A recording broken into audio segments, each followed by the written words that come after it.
Γεια σας! Σήμερα θα σας δείξω το παιχνίδι Club Penguin.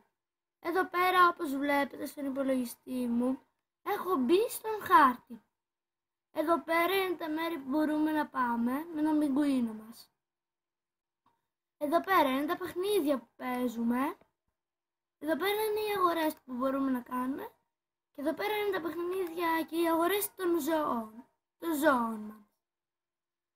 Εδώ πέρα, όπως θα δείτε, ας πούμε εδώ πέρα το παιχνίδι είναι, μπαίνουμε εδώ πέρα 2 άτομα, πατάμε και οι 2 yes, εγώ όμως τώρα πάτησα no, και παίζουμε ένα παιχνίδι που παίρνουμε κάτι σωσίβια και πρέπει να μην πέσουμε πάνω στο εμπόδιο.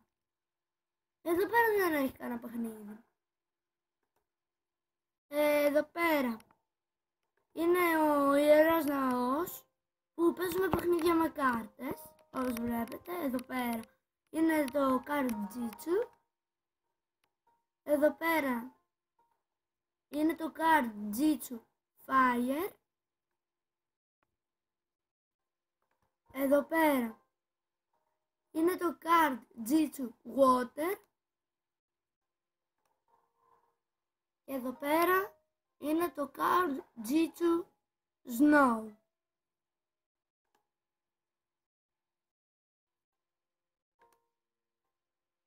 Εδώ πέρα είναι το δικό μας iglu του πιγκουίνου και εδώ πέρα είναι τα υπόλοιπα iglu. Αυτά για σήμερα και θα τελειώσουμε με μια ερώτηση. Ένα άτομο μας λέει, που λέγεται Ηλίας, μας ρωτάει εδώ πέρα άμα παίζω συνεχώς παιχνίδια. Και η απάντηση είναι ναι, γιατί μου αρέσουν και κερδίζω δώρα. Και με αυτό τελειώνω το βίντεο.